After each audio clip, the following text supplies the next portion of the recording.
Aisha, I never noticed she was a man. I never knew.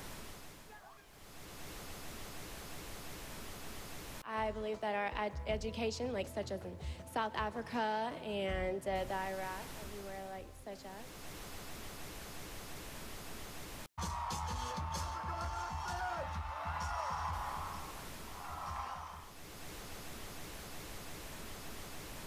Platform 8 for the 2228 Southern service to Eastbourne via Lewis.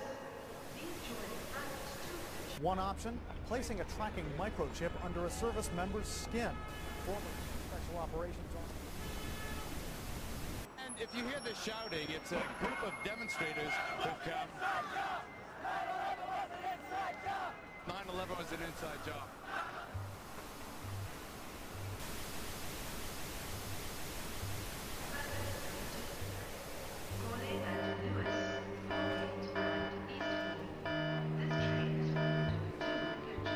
It's no longer a theory. What I'm about to say is fact.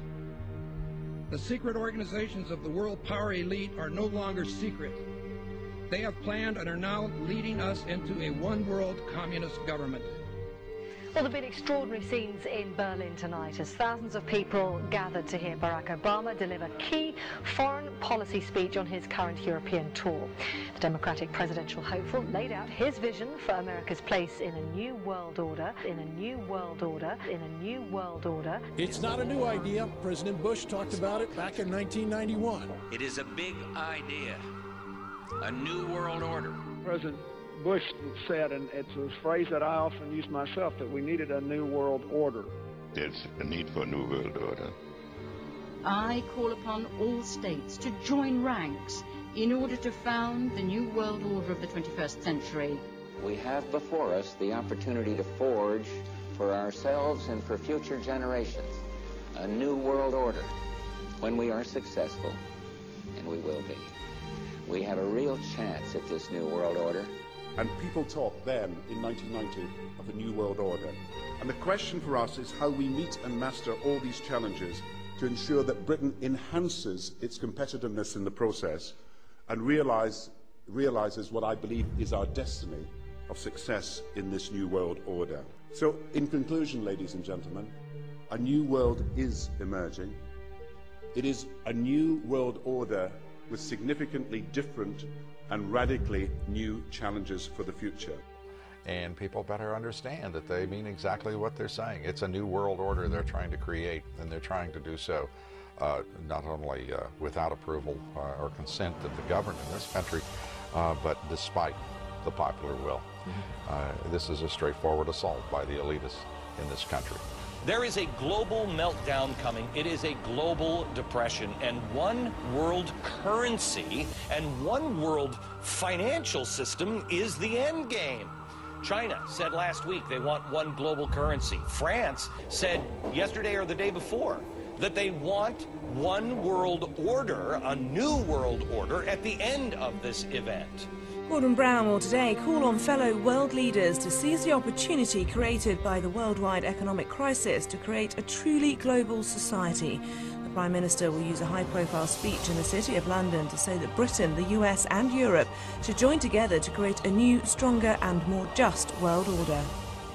This engineered collapse is there as a massive problem for which you offer the solution, and the solutions are the infrastructure we've been predicting all this time, including the World Central Bank. The goal of this manipulation, and has been for a very long time, is to get the world population to see as a good idea, or the only option in given circumstances that are manipulated into place, the creation of a one-world government, a world central bank which would administer all financial transactions on the planet, a world currency, and a microchipped population linked to a global computer.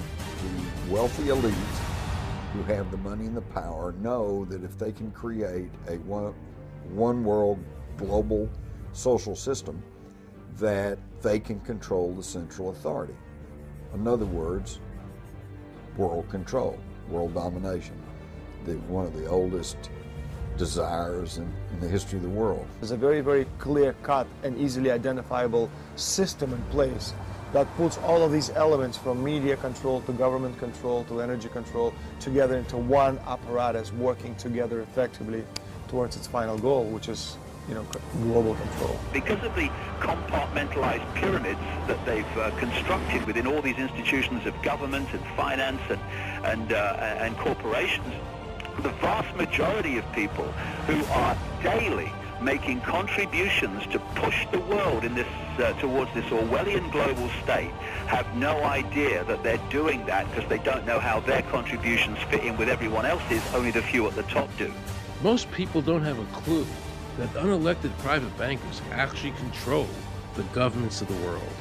There is this like cozy little myth that is perpetuated between politicians and the media.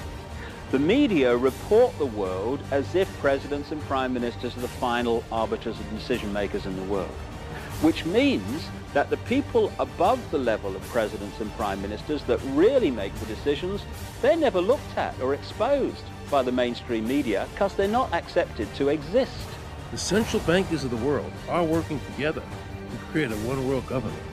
A global police state as sinister as anything George Orwell ever wrote about, where every person on the planet Earth will have an RFID chip implanted. It is the first implantable microchip for humans that has multiple security, financial, and healthcare applications. More than 100 law enforcement officials in Mexico are having microchips implanted in their arms. The chips allow a person to be scanned, sort of like a cereal box at the supermarket. Just like the microchips implanted in the necks of dogs and cats, allowing lost pets to be identified, this glass capsule can do the same for humans. A chip in everybody would be the universal monetary system par excellence, because there'd be no escape from it, and you'd be totally under the control of those who issue the electronic impulses in that chip. The problem throughout human society is that the good men and women do nothing. They don't want power. They don't want control. They want to lead a leisurely life. They want to spend time with their family. They want to lead simple lives. But we are forced throughout society and throughout history and throughout human time to stand up against bullies. And many times we stand up before it's too late. And we reverse the course of tyranny.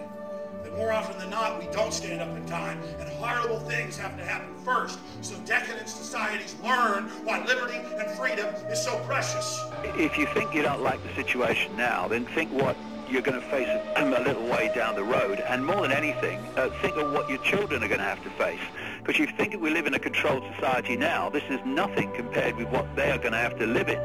So in terms of parents who are listening to this information, I would say this: go and look your children in the eyes and tell them that you can't be bothered, or you're too frightened to do anything about it. You're too frightened to get involved, too frightened to get involved in being another conduit for getting this information further and further expanded into the public mind, that you're too frightened to get together with others to stop cooperating with this system and to not be intimidated into coming into line, which is a bit like coming into line in a concentration camp and thinking it'll be okay.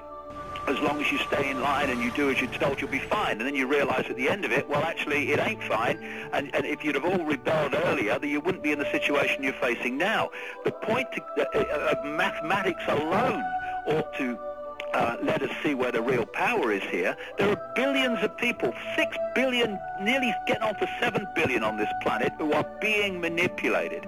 There are, in full knowledge of what they're doing, a relative handful of those who are doing the manipulating to the end that we're talking about. They think they've beaten us. They think that they're going to have their way with us. And I'm here to tell them they're not going to have their way with us. We are going to defeat them.